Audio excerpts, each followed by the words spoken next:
button. I'm hitting I know what pants. All right. It's going. All right. Hey, welcome to the first ever Rants and Saves podcast. I'm your host, Dave Ridman. And with me tonight is the diversity hire, Ron, and the shameless Colts fan, Blake. We'll come up with better nicknames later. How's everybody doing tonight? Talk to me, guys. I am hyped up on pseudoephedrine right now. I'm not even joking about that. You didn't share. In California. You didn't share. I'm gonna be. I'm gonna be like on a roll tonight. I'm good. Blake. That's a lot. I couldn't be better tonight, guys. Glad to be here with you, but to talk about some games and such. That, everyone, is... We're all laughing at you. That's Blake's Terminator voice. Pardon any technical difficulties that we're going to have tonight. Like I said, this is the Rants and Saves podcast. What we're doing tonight, and every week, is we're going to try to fly under the radar of the FCC. We're going to try to duck polite society, and we're just going to talk about some fucking video games, all right? Is that cool with everybody?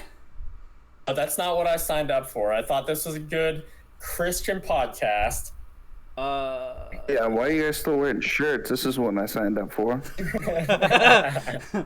All right, so let's see. Let's do some introductions, okay? Nobody knows who the hell we are. My name's Dave, 33. Used to be married, now I'm not. Long story, not going to go into that tonight. But let's talk gaming as far as how I got into gaming, okay? So when I was super young, my parents brought home my first NES. What was y'all's first console, real quick? Part of my story. Maybe I'll save it for my introduction. Blake? One. I didn't catch that. What was it? Try one more time. One. Gotcha. So my first was the NES. Parents brought it home. Every day after school, I played the NES and I played Super Mario Brothers. Fun fact about me, never beat that game. You may throw your stones now. But no, I didn't either. It's okay. You didn't beat it? Well, even as an adult, I thought I was like, oh, I'm an idiot kid. I just don't know how to play it. But it's like harder as an adult. It's harder as an adult, and I don't know why. Well, because it doesn't add up. Like, you train yourself as a kid, to be able to play this certain kind of little game, and you're used to this tiny controller, and the controller, I imagine, probably feels way smaller in your hands than it used to, sort of thing. Is that just me? But so yeah, the same size always. I get whatever, Blake. So anyway, after Nintendo bumped up to the SNES, got the N64. From the N64, skipped over to PlayStation 2. After that, I went to college, got my own PlayStation 3, got married, got myself a PlayStation 4, was unsatisfied there, so I traded a bunch of shit in, Xbox 360 included, and got myself an Xbox One, and later a PS4 Pro, and I've been bleeding blue since my college days. I do play Xbox from time to time. Occasionally I'll bleed red for the Nintendo Switch, which is a fantastic platform, has tons to offer. But yeah, so that's my gaming history. All over the place, but settled on PlayStation. I love what they're doing. And if you ask either of these two guys, they know I'm a shill for Google Stadia, but we'll talk about that later. Ron! You are. Who the hell are you? Sorry, I was just busy playing Super Smash on my handy-dandy Nintendo Switch, now that you mentioned it. Right. Who am I? Okay, I need to talk about myself. Yeah. So, my name is Ron. I am omitting my age for fun. I'm also omitting my last name. That's all you get to know about me personally for right now, because I'm going to overshare at other parts of this show. I'm looking forward to those parts, by the way. You say that looking now. Looking forward to other parts. Don't get it twisted. Anyway, continue. First consoles, actually, N64 was mine, so I'm like a Nintendo kid through and through, hence the Switch having a spot on my mantelpiece over there. And what is that? Do I spy that Xbox One up there? You see an Oh wait, how do I point here? Okay, you see an Xbox One right there. Normally, Ron, come on. And you see like a PC and an Oculus Rift right here. Are you the only one of us that has VR, by the way? I think so. I think I'm the only one who has like a real PC, master race PC, by the way. Oh yeah, I have a shitty laptop. Yeah. Me too. You don't even have like a Windows. You got a Chrome book. And, it's not even a Windows laptop. It's damn It's near the cardboard I taped together and I put an electrical current through. Somehow it works. He went to Lowe's, got a electrical cord, jammed it through a hole in some cardboard. Multiple holes. He went and got a bunch of fuses from the fuse aisle, threw them in a box, and plugged it in. That's what he's got going for computer, ladies and gentlemen. Continue. Sorry, Ron. Go ahead. I'm repping all the boxes right now. As far as I'm concerned, like anywhere that has good games, I'm there. Like if you have a way for me to spend my money, I will spend it. So my loyalties are now. We're good influences on that regard. Blake, yeah, I know. Who the hell are you? In your best robot Blake. voice. I will work on that. Blake, I'm 26. I live in Florida, which is the best state out there. So was the PlayStation 1. Present from my uncle. We're no longer. It set me down a path to be a long time PlayStation. Every single PlayStation console. The PSP and the PS Vita, which I still have. Currently playing the PS4 as we're doing the podcast. Yes. Which is my. Never really had Nintendo consoles until the Switch. It just felt like it was finally time to dip my toe in the Nintendo waters just to see what all the fuss was about. I gotta say, it's pretty sweet. But PlayStation is my heart and soul, as I see the blue is there simply for the PlayStation 4 support, and it always will be. Yeah. Thank you for your robot rendition, bro. That was amazing. I think I got most of that. Yeah, hey, that was better than most other time. We do apologize. Any technical issues that we have currently will work out in the future. But yeah, anything that gets fucked up, we're gonna blame on Blake tonight. # blame Blake. And all right, Oh, that's my nickname. blame Blake. Actually, I could tell him your other nickname, but I think we might save that for a few episodes down the road. Which one? Is We'll it the save one that I one and surprise someone with it? the Well, one I came up with, the one or the one you guys came up with? one of the the one we came up with was the Horror of Mordor. I'm okay with that. And we'll definitely be using that. The other one, let's see, can I find it? Because I can't actually remember it, but when I see it, it makes me laugh every single time. One. No, never mind. Is this like Blackie and the Idiot Squad or something like that? No. Oh, dude. Black and the fat kids. Black Jeez. and the. Further away from the truth. Oh shit. Well, hey, so let's tell you about the podcast just a little bit. Our mission statement is that we don't have one. Here's the thing, though. What we're going to talk about every week is video games, and we're going to try to give you an unbiased as possible take on video games, the consoles that we play them on, the developers that put these games on the table for us, and just everything surrounding the video game industry. I think I speak for all three of us when I say that we love the video game industry. It's $140 billion at least that's what it was the last time I checked. I mean, that's a huge industry, guys. And it's been a way of life for a lot of us since we were little. And so since it's a passion of ours, we want to share that passion with you guys. I hope that you'll join us every week. We do have Instagram, Twitter, and all those other fancy shits that we'll talk about later. But what I'd like to do for this very first episode is talk about there's so many topics we could talk about, but the one that we all thought we wanted to hone in on for our first episode is this: the future of gaming. All right, now we've got 3 different breakdowns I think that we'd like to at least touch on in general. We're going to go over some cloud gaming. We're going to talk about digital media, downloads, things like that. And then we're going to talk about physical media. and just our opinions on each, what the way forward is. All right, so let's talk about first the cloud gaming scene. As I briefly mentioned earlier, I'm a total shill for Google. If you cut me right now, I bleed whatever colors are in their logo. But Stadia really excites me because of the possibilities that they have. I mean, they sold me on their vision. The ability to hop in and potentially play these, PC quality games in terms of, the hardware that they're using to push these, the promises that they're making about the graphic fidelity and the frames per second, all these different things, without having to buy an expensive computer, without having to do quarterly maintenance on the components, without having to do all the extra that comes with owning an expensive machine. And for those people who are just trying to get into gaming for the first time, this is an exciting opportunity to get into a new platform entirely with Google Stadia. But cloud gaming, let's back up and just talk about cloud gaming in general.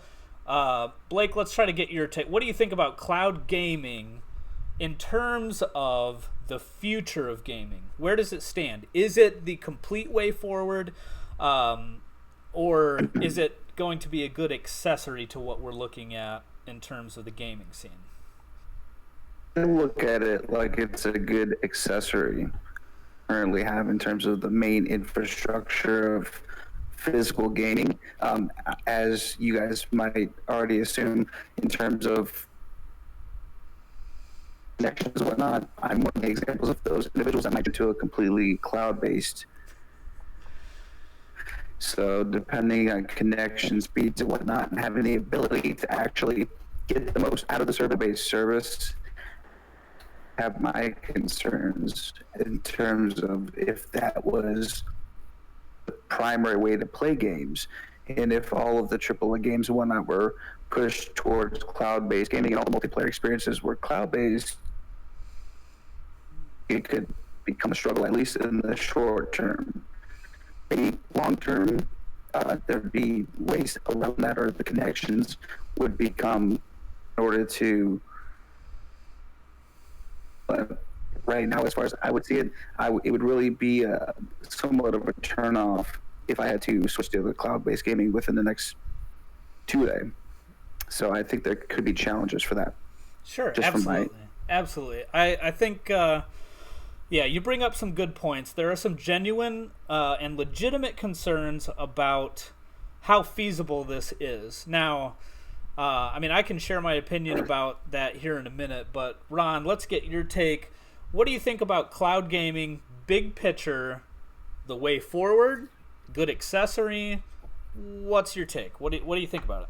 So you're asking for my bold prediction for cloud gaming. Bold prediction. Hashtag. Okay, so trademark. Bold prediction. It's not really all that bold. I think they're gonna dabble in it in the next year or so. I'm a healthy skeptic, but it able to do what they want to do just because they have all the cash. All these companies are going to realize, hey, why are we still making shit? This is expensive and dumb. We don't want to make shit anymore. We don't want to make physical, tangible stuff anymore.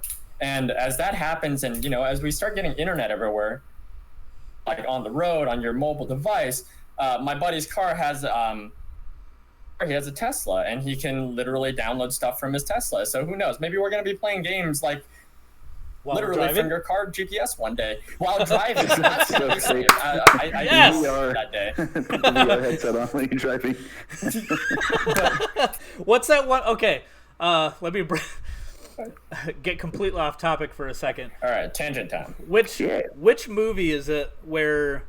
I can't remember. It's about vampires, okay, and they have this feature in their automobiles. I want to say it's Daybreakers, maybe, where they have this feature in their cars where there's more vampires than there are humans left in the world. So what they do is they have this sun shield thing that comes down over the windshield at when it gets to dusk. The sun goes down. So they have a thing that close over the windshield, and then they have a screen that takes the place of their view of the road.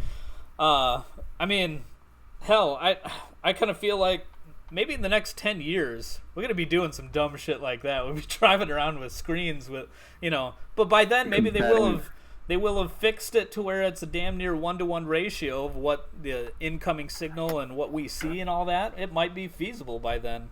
I just thought it was funny because they just fucking they close that down.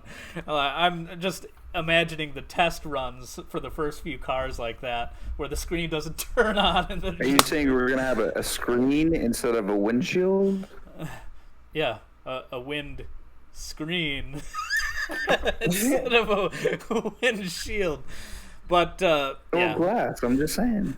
See, every time we say like the future is today and the future looks so bright, we get someone like Blake with like a 0.5 megabite a second internet connection just like stalling out, and you see his car just like swerving on the road like stuttering. Relax. I have 5 hamsters that are turning wheels right now to get this connection going. Did you actually feed them though? You were supposed to. You gotta get some more hamsters. I gotta feed myself first. Get out of here. Did you eat the hamsters? You fucking ate the hamsters, didn't you? Shit. Jesus. He's renting his internet from Al Qaeda is what's going on. So, yeah. All right. So I'll give my hot take about. It's not a hot take, really. It's just my opinion about cloud gaming at this point. Like I said, I bleed whatever Google's colors are. They got all those prime colors or what's going on. But I'm excited about cloud gaming. Like I said, I think it's the way forward for the foreseeable future. I think it's going to take a while for us to get there, but I think streaming games instead of having physical boxes in our homes is inevitably coming. Is it going to be the ideal situation for everyone? Absolutely not. I'm not naive enough to think that you just have one blanket solution for everybody. Because there's people that live way out in the sticks, don't have, they have maybe one half-blind satellite that occasionally looks their way and sends some internet their way, and that's all they get for internet, and it's like 0.023 megabytes per second or whatever download speed, and their ping is like 8,027. Whatever the case is, it's not going to be for them. And then you still have a large portion of the population right now with data caps. What, 1 terabyte is the norm? So God, I hope not. That's the cap for a lot of people. 1 terabyte for the entire month. I mean, I breezed through that just in my porn collection. No, I'm just kidding. It's closer to 3. Homemade stuff. No, what I'm. Wow. But seriously though, if you have a cap on your internet, then there's no way that you're going to be able to seriously consider a service like xCloud or Stadia or anyone that's offering streaming as a solution for gaming. At least not seriously. So to those people who maybe have a cap on their internet, unfortunately, it's only ever going to be an addendum to whatever you already have, or maybe not addendum, but an attachment, some accoutrement, if you will, to what your mainstay gaming situation is. So you have, those people who because of those limitations, they won't probably ever do. I can't say never, but it'll be a long time before they seriously consider streaming as a solution for them. But then you have these other things like digital downloads, and we'll touch on these other couple for just a couple minutes because we have so much to talk about and so little time to do it. Digital downloads. I can say from my experience that almost exclusively the last maybe 10 games or so or more have been all digital downloads. What would you say, Blake, percentage-wise? Give me a number. What percentage of your gaming collection is digital? Lifetime for PlayStation 4. I would say about 80% at least. Typically nowadays I only save or a special game. Like I wanted to get a Kingdom Hearts 3 physical edition, so I went ahead and just did that. Even if the convenience-wise, it's a little bit less because you can't just download that thing ahead of time and have it available right at midnight. But for the most part, I don't need to play something right at 12:01 on release day, so whenever at my convenience. Put on the download in the morning, go to work, come home, be able to play it. So that's usually nowhere to go. Exactly. Ron, what do you think? Digital versus physical media. What's your percentage? What do you got going on? I got to break with you guys on this one. I'm a physical guy. Yeah. Oh. Yeah, real physical. No. Bring it on, buddy. Well, I don't know. So here's the way I see it. When I buy video games, I still enjoy the experience of like going to the store and handling the boxes and having that stuff on my shelf, so I could be like, hey, look at my cool video game collection. I think the only time, and it's always on sale if you can buy it like pre-owned. You can't buy a pre-owned digital copy. So I don't know, but lately I feel like it's been catching up where like the digital sales are frequent enough that you can really just wait for a sale and get it in whatever medium you want. So maybe I'm gonna break from that one day. But for right now, you can see my stack of Switch games behind me. This is about a 10th or maybe a 20th of the digital stuff or the physical stuff that I own. So I don't know, physical all the way for right now. And you know what? That's how I still feel like there's a large portion of players out there that are like that. And they have lots of reason to be. If they're in a situation where they can't support, like it takes forever for something to download. Like my brother used to have to do, like if he wanted to play online, he was playing it using the tethering feature on his phone plan. And that the data caps on those are way worse than the data caps on home internet. And so when he finally got into home internet at his house, it was like the best thing. For people in those situations, they don't want to have to rely on the internet. They don't want to have to be shoehorned into I guess what I call situational gaming. Oh well, what if this happens or what if that happens? They can just literally put the disc in, play it, and know that it's going to work. And they have something in their hand, something physical it's a tangible thing that they feel like they own. And do I have my concerns about Stadia and rights to games and things like that with them? Sure, but we'll talk more about that in the coming weeks. But then there's physical media, which we talked about. I have just a very small percentage. I probably 25% of my total gaming experience is physical media anymore. And it's just because it's convenience. This generation, very heavy on convenience. Wouldn't you agree? I'm cheap. I think especially with... Oh, go ahead, Ron. I was going to say, yes, on the convenience if it's free to me. But I'm cheap enough that I'll drive like 100 miles to pick up a game for $5 off. I know it's stupid. I know I'm spending more money, but I'm just that kind of guy. Like, that's the way my brain's wired. I know that doesn't add up. Especially with the gas in California, probably. You probably... Now I feel bad. You probably, in the first 10 miles, blew more gas money than would have ever been worth it. And hauling ass on the highway. I saved 69 cents, guys. I saved 69 cents. You spent 69 cents. You and spent you just said 69 because you have something on your mind. Whoa, why are we jumping to conclusions here? It's not a leap. I would say, Ron. Especially as far as digital goes, games have that the whole pre-download, what we call it, where you can like download it 2 days in advance or something. That's a great feature because that's if you really want to play it at midnight on release. You're so excited. Now you can if you download it. So. We need to capture that audio and use it for a hoedown. I'm sorry, Blake. A lot of that just died. I tried. You did. You tried. I mean, here's the thing, though. Your video's coming through perfectly. That's all we can ask. What you need to do for next episode is just drop note cards with comments. Just hold them up. This is what I'm going to say about this. And then throw it out to the side. All right. So, okay. One last major section for this evening's first ever weekly Rants and Saves podcast. We've got 4 major players with others kind of in the periphery, but 4 major players in the gaming industry. We're all familiar with these guys: Sony, Microsoft,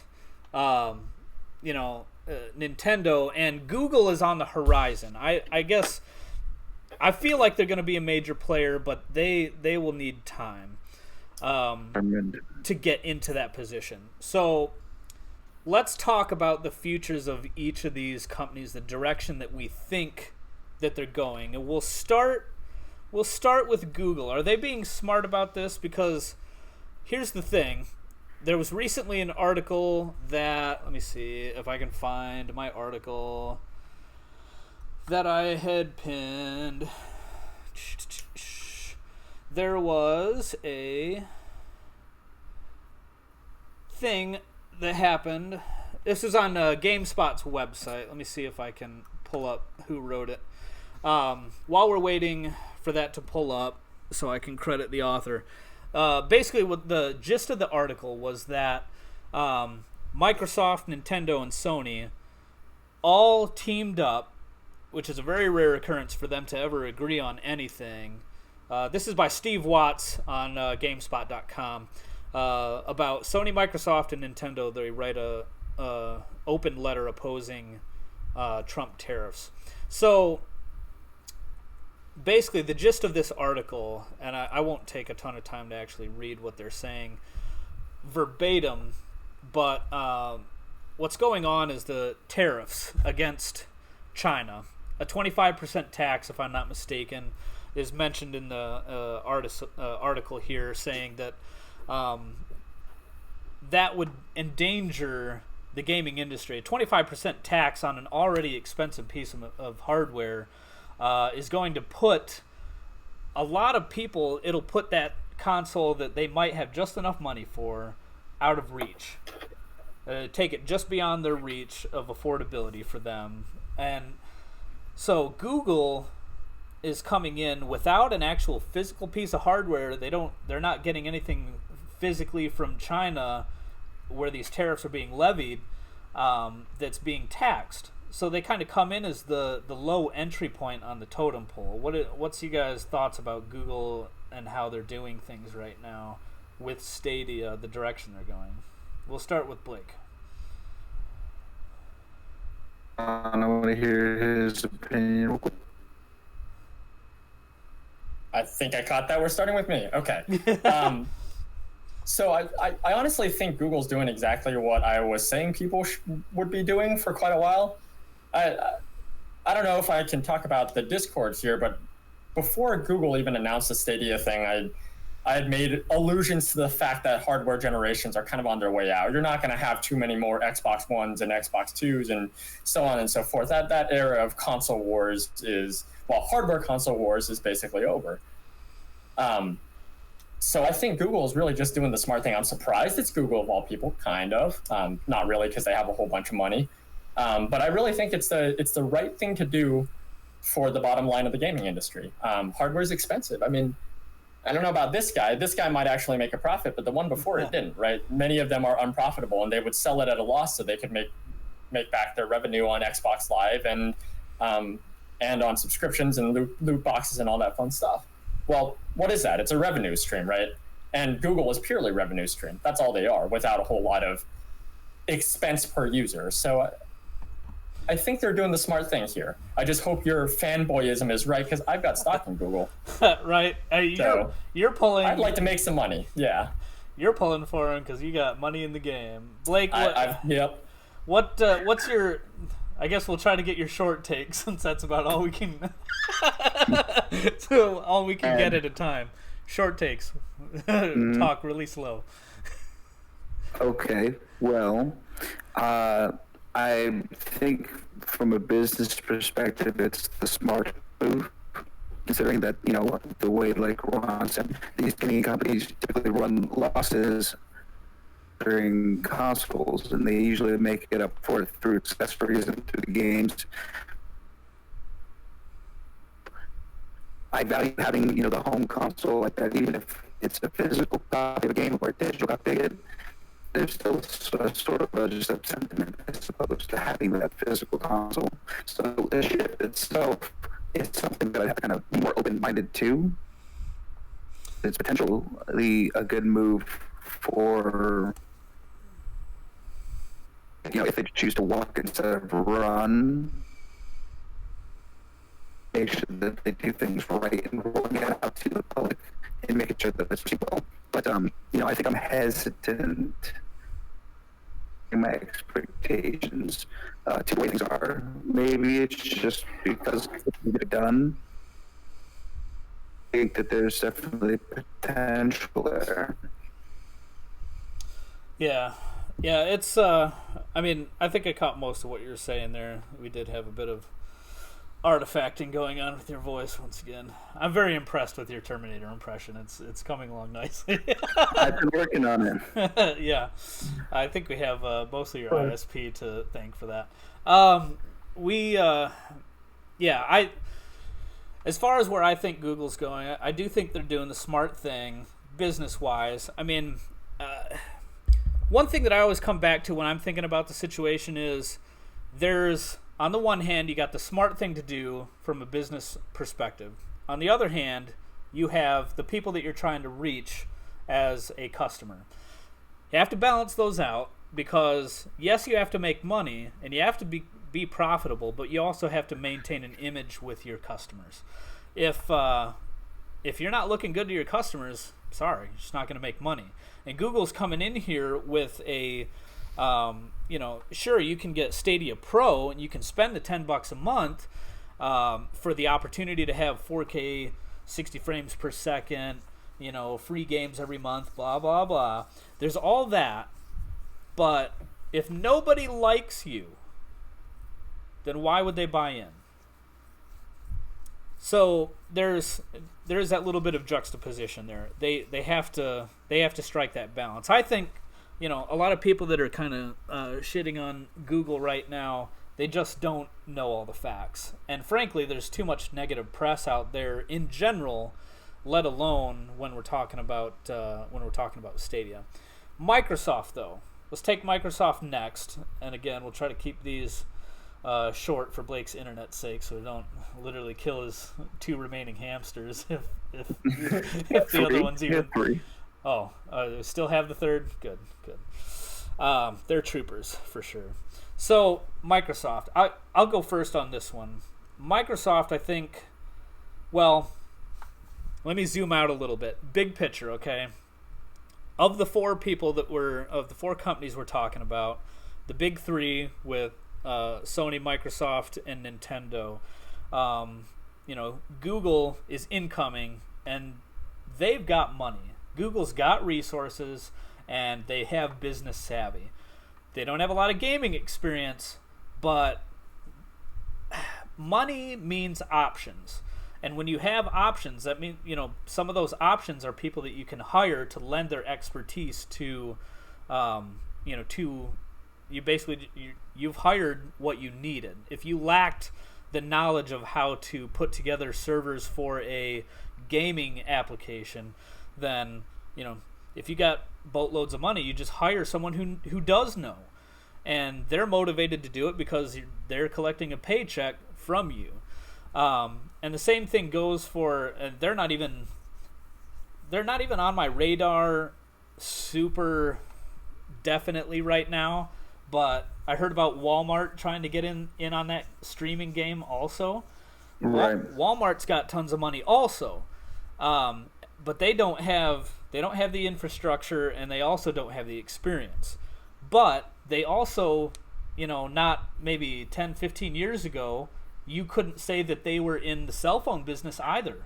But now they've got themselves woven nationwide into the cell networks, and they're very successful. They've got a good network. They sell all the same phones that everybody else is selling, and the service, I think, is probably pretty competitive pricing-wise. I think they could come in and do the same thing that Google's doing, that Microsoft is doing with xCloud. But Anyway, let me hone back in on Microsoft, though. So where do I think they're going? They've made some very interesting moves by saying that this next generation, of course, they have Scarlet, and they are very proud of all the specs that it has. I actually went around the web and from various websites just kind of picked and chose, found all the different spec leaks. So we're talking about 8K support, the new Zen 2 AMD processor. It's a bespoke processor built just for that application. Ray tracing, which is a big buzzword about how light is reflected in the game, and like every ray of light and all that stuff. We can go into depth on that later. Solid state drives finally coming to consoles from the factory. The new Radeon Navi generation GPU, GGDR6 RAM. I mean, we're talking all these crazy high-end PC specs that would, if you're putting these components into a PC, you're probably talking over $1,000 for a PC like that, I'm estimating. But here's the interesting thing. Probably more, you think, Ron? Or PlayStation 5, we don't know the official name, but everyone's just calling it PS5 for now, also has 8K support. Also has that very similar Ryzen 3 8K or 8-core processor, that same, AMD bespoke just for them processor. Has the ray tracing. Also has solid state drive. I think comes native with either a terabyte or 2. The Navi GPU, just like Xbox. One major difference that I saw was 3D audio, backwards compatible gameplay to PS4 and VR, which will make a lot of people happy, and that same kind of GGDR6 RAM. So, what differentiates them, Microsoft that is, from PlayStation if those specs are all the same? And I think it is xCloud. It's the Game Pass. It's these subscriptions that they have put a heck of a lot of stock into. They've been putting a crap ton of time and effort into promoting all these different subscriptions. And I think Microsoft, and a lot of people probably don't want to hear this, but I think Microsoft is trying to find a way out of the hardware game because they've been taking a loss on their consoles for too long. That's my take on it. Blake, give me a short take on Microsoft way forward. Does that sound accurate, or am I off my rails? No, I think you can see this generation in terms of the competition of Xbox versus PlayStation. PlayStation took advantage of the exclusives and it being a more marketable product because of the content that they can have on that console, which is pretty barren. So all of a sudden they decided to go Game Pass route, choose to have now that they're looking at having the two models of the consoles, where one of them is a streaming based console, the other one is a more traditional based console. But they're looking at trying to be a more accessible product, comparatively speaking, and trying to reach out and allow gamers to, maybe if they're not as hardcore in terms of the exclusive titles, or they have access to a large library for a monthly fee, or they have the ability to say, hey, I want to go and buy physical discs, and once it's convenient, it's not too big of a deal. So now they can go with the cloud-based type console that way. So I think that they're doing the smart moves to try and stay competitive in the industry. I think Sony's still going to rely on the heavy library of exclusives that they're putting in and going with first-party development on a lot of games to stay sort of ahead of the curve in that route. So I think Xbox is trying to me is zagging, and I think they both have the ability to be very successful doing that. Yeah, that makes sense. Ron, what's your take on it? Microsoft's way forward, is it kind of like what Blake said, with the split console thing going on, and what's your opinion on that? Prediction. So I think I'm going to talk about actually both in one breath, because I think they're both going the same direction. The Xbox 2, whatever the heck they're going to call it, I think those are going to be the last hardware generations, and everything you see after that, because as more and more people with internet, unlike, a certain someone here, hardware is going to become a fallback.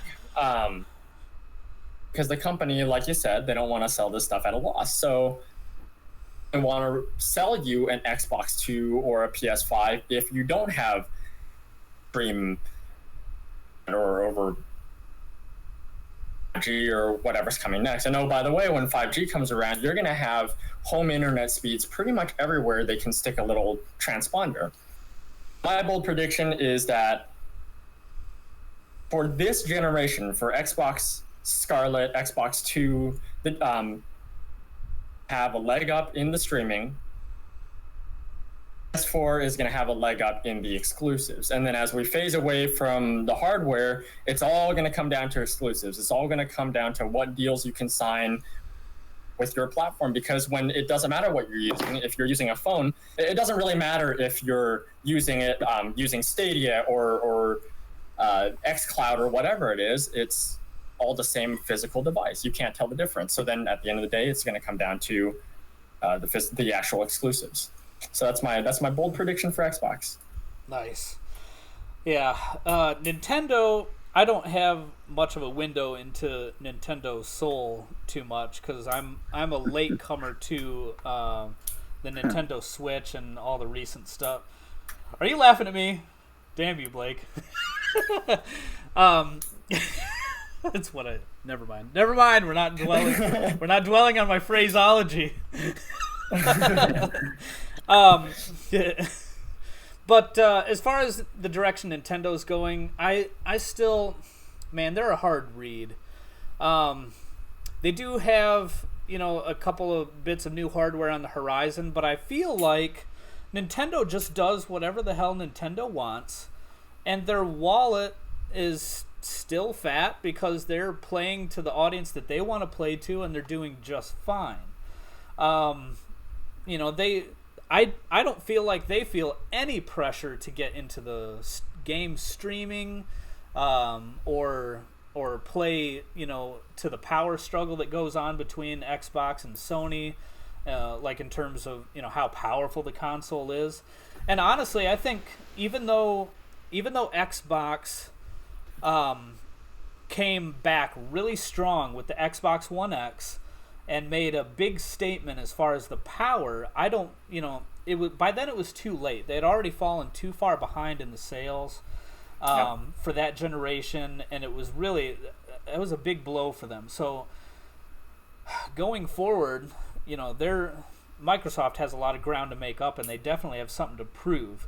In another episode, I do think we need to give a major shout out to Phil Spencer for really righting that ship, because prior to his involvement, I mean, they were just not headed in a good direction at all. But yeah, we'll save that for another time. As far as Nintendo goes, I don't think we're really going to see much change out of them. They will gradually and slowly keep up with the technological expectations of the day, so to speak, and they'll feel satisfied with that. I still think they're going to have phenomenal sales. The games that they come out with are very important to them, the quality and all that. So, I fully expect that we're going to kind of see the same old Nintendo that we've been seeing. Ron, would you agree? You're a resident Nintendo expert. Yeah, I would go with fanboy on that one. Yeah, I mean, much of the same for Nintendo is, at least the way I see it, much of the same as far as Nintendo goes is actually pretty weird. So every time Nintendo comes out with new hardware, it's super wacky. Like, it's never in line with the norm. So I think they're going to continue to waste money on whatever their next weird technological rabbit hole is. They're going to ignore like 4K. They're going to ignore 8K. They've said as much that they're going to ignore 4K because they think it's a fluke. They said as much that they think cloud gaming is going to be a thing, but we'll figure it out later. Right. I think they're just going to continue innovating, doing weird stuff like this, and they have enough IP, they have enough exclusivity that they don't really need to worry about having to compete on the hardware front. They don't need to pump out 8K. They don't need to, have the latest and greatest anything. They're really like the Disney of the gaming world. So I think that's the future for them. Yeah, I kind of feel like they maybe to put it in a certain way, they built their own island and they're living on it and they're happy living on it.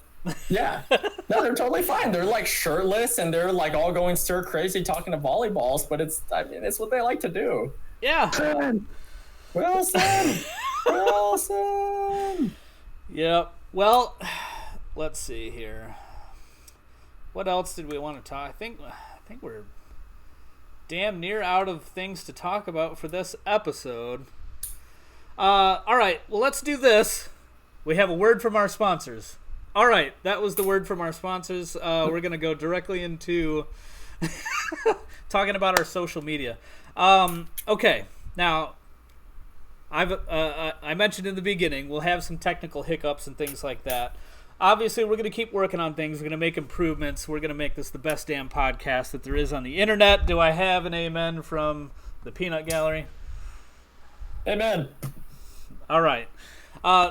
That's what we're going to... My words, just in case the Terminator comes back. So just keep silent. Yeah, he's back. As he goes Terminator. Literally goes Terminator. Yeah, we'll fix Blake, even if, we'll use all the surgical tools in our arsenal to get him all switched, fixed around. And yeah, we're just going to make this really damn good podcast. So here's what I'd like you to do. If you are interested in seeing how this thing improves, gets better, progresses, follow us on Instagram. We're on Instagram as Rants N Saves, the letter N in the middle there, Rants N Saves. We're also on YouTube. Tell you what, though, I can't tell you the link because it's too long and alphanumeric and all that bullshit. So what you need to do is drop by our Twitter, Rants_N_Saves, and find our links to our other social medias there also. Give us a follow, a like, a share. As we improve, as things get better, we have plenty more ideas to share, plenty more things to talk about, and hopefully we can eliminate the Terminator and we'll just have Blake. We'll figure out that part of it. And thanks for joining us. This is the end of the first ever episode of Rants and Saves. We'll catch you later. All right, we made it.